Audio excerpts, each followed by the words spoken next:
اور میں دنیا کو بتاؤں گا کہ وفاؤں کا صلہ کس طرح سے دیا جاتا ہے۔ رسول اللہ نے حضرت بلال سے فرمایا، بلال کعبے کی چھت پر چڑھو اور توحید رسالت کی صدا بلند کرو۔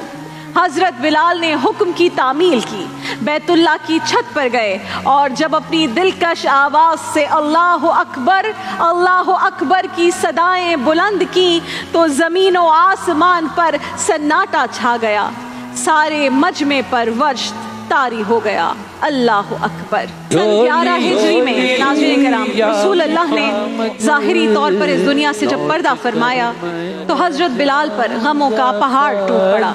سیدہ عائشہ امی عائشہ کے حجرے کے سامنے غم سے نڈھال بلال چپ چاپ سراپائے غم بنے بیٹھے ہوئے تھے۔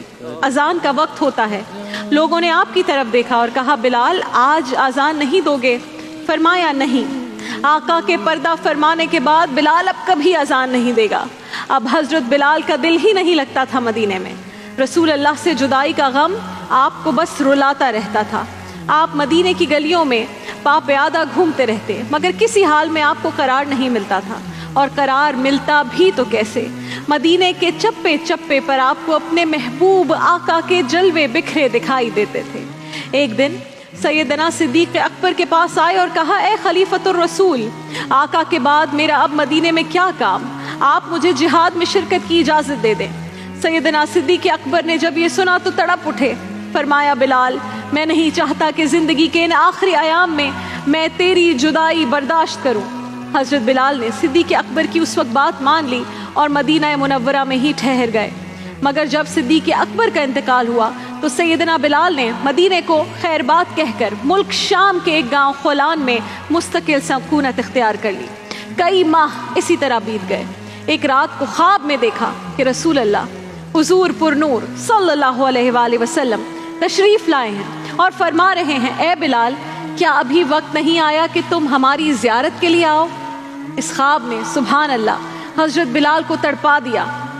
پرانے زخم پھر سے تازہ ہو گئے اور بے تاب ہو کر مدینہ منورہ کا رخ کرتے ہیں۔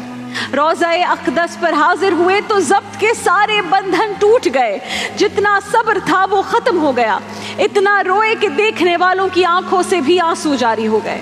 امام حسن امام حسین نے حضرت بلال کی آمد کا جب سنا تو وہ بھی آپ سے فوراً ملنے آئے۔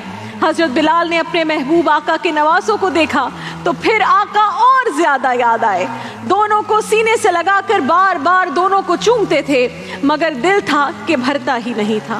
امام حسن و حسین نے کہا، بابا بلال کل مسجد نبوی میں فجر کی اذان آپ دیں۔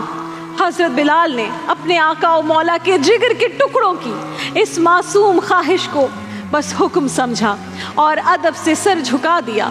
اگلے روز فجر کا وقت ہوا تو حضرت بلال مسجد نبوی میں آذان دینے کھڑے ہوئے۔ جو ہی آپ نے اللہ اکبر کہا، مدینہ منورہ کی پوری فضا منور ہو گئی۔ رسول اللہ کا عہد مبارک لوگوں کی آنکھوں کے سامنے آ گیا۔ یہ وہی اذان تھی جو رسول اللہ کے اس دنیا میں موجود ہوتے ہوئے ہر کان سنتا تھا اور اللہ اکبر کا جواب دیتا تھا۔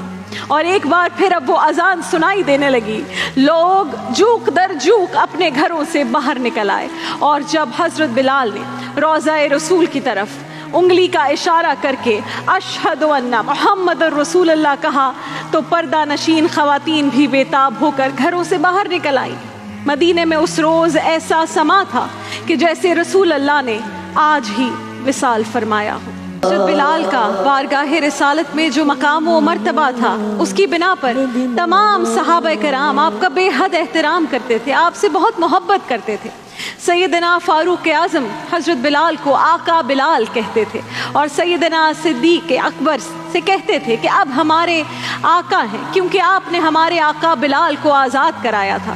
ایک دن حضرت بلال حضرت عمر سے ملنے آئے، جب کہ کیسر و کسرا بھی آتے تو عمر خاطر میں نہ لاتے تھے، لیکن سیدنا بلال حبشی کی آمد کی اطلاع ملی تو فاروق اعظم نے اپنی مسند چھوڑ دی، ہاتھ باندھ کر الگ کھڑے ہو گئے۔ لوگوں نے پوچھا، عمر کون آ رہا ہے؟ اتنا پروٹوکول کس کے لیے؟ کس کا اتنا پرجوش استقبال ہو رہا ہے؟ تو آپ نے فرمایا، میرا بلال آ رہا ہے۔ سیدنا بلال تشریف لاتے ہیں۔ فاروق اعظم نے انہیں اپنی جگہ پر بیٹھنے کو کہا۔ تو کہنے لگے اے امیر المومنین یہ آپ کیا کر رہے ہیں؟ حضرت عمر نے ان کا بازو پکڑا اور اپنی جگہ پر بٹھا دیا۔ حضرت بلال کہنے لگے حضور میں غلام ہوں، مجھے تو اونچی جگہوں پر بیٹھنے کے آداب بھی نہیں آتے، میں تو ایک غریب حبشی ماں کا بیٹا ہوں، غلام ابن غلام ہوں۔ تو حضرت عمر اشک بار ہو کر کہنے لگے بلال تھا تو غلام ہی، لیکن جب سے مصطفیٰ کا غلام بن گیا تو ہمارا امام بن گیا۔ مجھے وہ دن اچھی طرح یاد ہے جب مکہ فتح ہوا تھا تو بڑے بڑے سردار موجود تھے، مگر میرے آقا محمد مصطفیٰ صلی اللہ علیہ وآلہ وسلم نے فرمایا تھا کہ میرا بلال خانہ کعبہ کی چھت پہ چڑھ کر اذان دے گا، ایک غلام کعبے کی چھت پہ چڑھے گا اور میں دنیا کو بتاؤں گا کہ اصل عزت اسی کے پاس ہوتی ہے جو برے وقت میں ڈٹا رہتا ہے، مار کھائی مگر دین سے منہ نہیں موڑا۔ حضرت عمر نے فرمایا بلال میں بھی اسی آقا کا غلام ہوں جس کا تو غلام ہے، میں بھی آج تجھے اپنی مسند پر بٹھا کر دنیا کو یہ بتانا چاہتا ہوں کہ اصل عزت اسی کے پاس ہوتی ہے جو رسول اللہ کا غلام ہوتا ہے۔ اللہ اکبر۔ اور شاعر نے کیا خوب کہا ہے، کس نے ذروں کو اٹھایا اور صحرا کر دیا، کس نے ذروں کو اٹھایا اور صحرا کر دیا، کس نے قطروں کو ملایا اور دریا کر دیا، کس نے قطروں کو ملایا اور دریا کر دیا، کس کی حکمت نے یتیموں کو دیا در یتیم، کس کی حکمت نے یتیموں کو کیا در یتیم اور غلاموں کو زمانے بھر کا مولا کر دیا۔